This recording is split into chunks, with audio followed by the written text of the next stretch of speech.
Lifebuoys are made of buoyant material and are brightly colored and ring-shaped.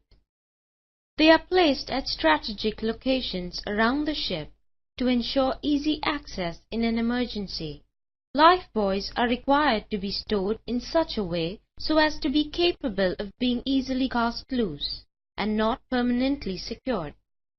They are to be located on each side of the ship and are to be fitted with a buoyant line, not less than twice the height at which it is stored. They are also fitted with retro-reflective tapes for visibility. The name and port of registry of the ship is to be stenciled on both sides of the lifebuoy. At least one half of the total number of lifebuoys should be provided with self-igniting lights, and 2 of these should be provided with self-activating smoke signals.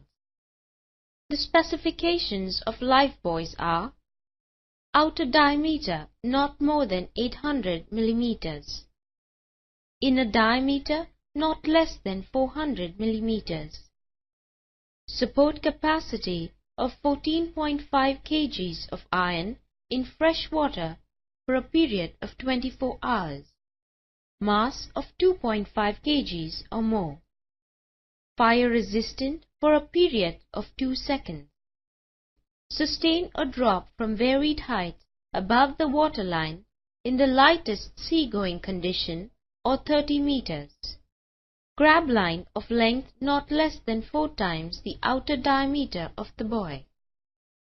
Life jackets are designed to be worn by the ship's crew before abandoning the ship.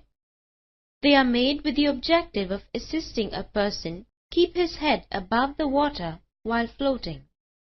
They are colored brightly and are stenciled with the name of the ship and the port of registry. They are provided for every adult on board and also include provisions for every child and infant on board, equal to 10% of the crew or greater. Life jackets are also provided for persons on watch and for use at remotely located survival craft stations.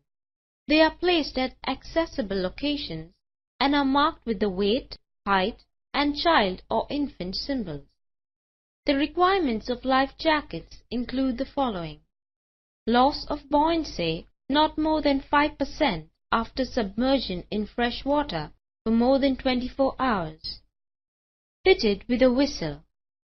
Fitted with a white light of luminous intensity not less than 0.75 candela, effective for a period of at least 8 hours. Infant life jacket of weight not less than 15 kg and not more than 100 cm in height. Child life jacket of weight not less than 15 kg and not more than 43 kg. Adult life jacket of weight 43 kg or more and height of 155 cm or more. Immersion suits are designed to help reduce the loss of body heat. They are provided for every person on board a cargo ship. Immersion suits are provided at places of work and in watchkeeping areas located away from the immersion suit storage area. They are stored in readily accessible and clearly marked locations. The requirements of immersion suits include the following: capable of being unpacked and donned without assistance within 2 minutes. Fire resistant for at least a period of 2 seconds. Loss of buoyancy not more than 5% after submersion in fresh water for more than 24 hours.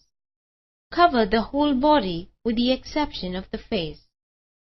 Covering for the hands and head may be provided by separate gloves and a hood, both of which shall be permanently attached to the suit.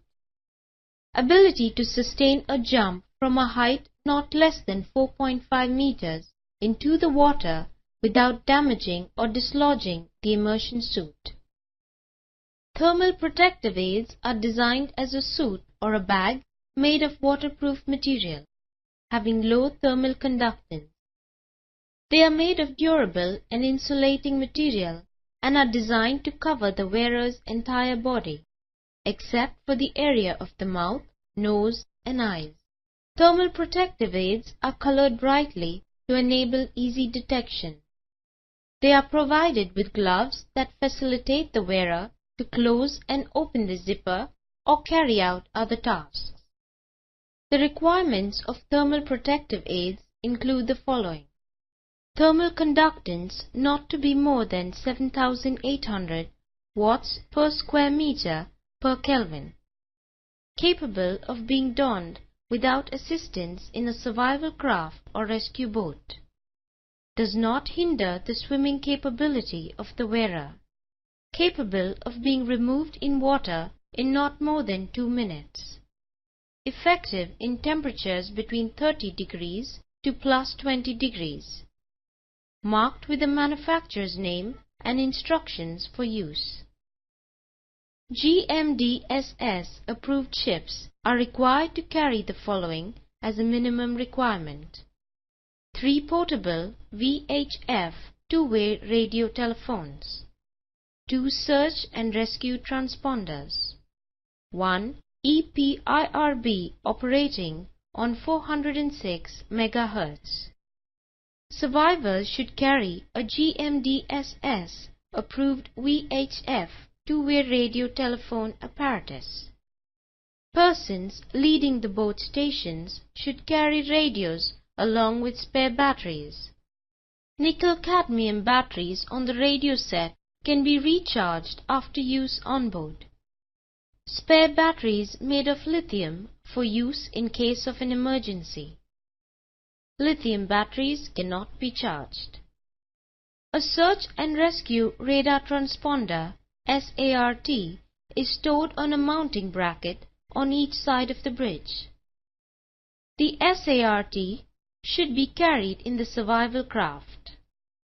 It indicates the location of the survival craft to any ship in the immediate vicinity.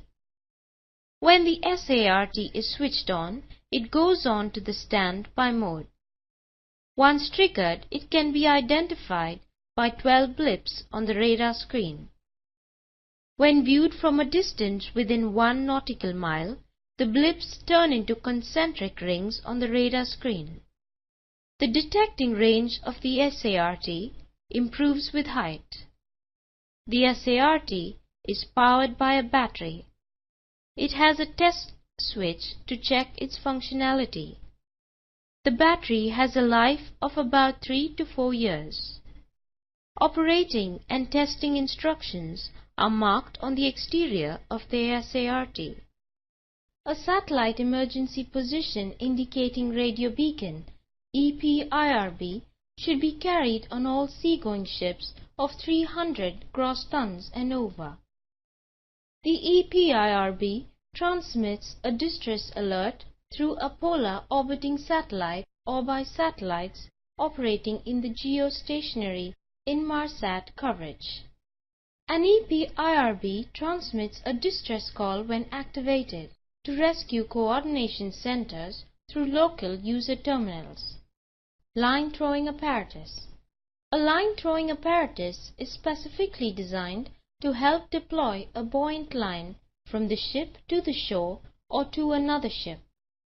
A line throwing apparatus should be capable of throwing a line with reasonable accuracy. It should have at least 4 projectiles and 4 lines. Each projectile should be able to carry a line of at least 230 meters in length. Each line should have a breaking strength of not less than 2 kilonewtons. Operating instructions are printed on the external part of the apparatus. The entire assembly is housed inside a water-resistant casing. Signaling equipment. Pyrotechnics are a part of the ship's distress signaling equipment.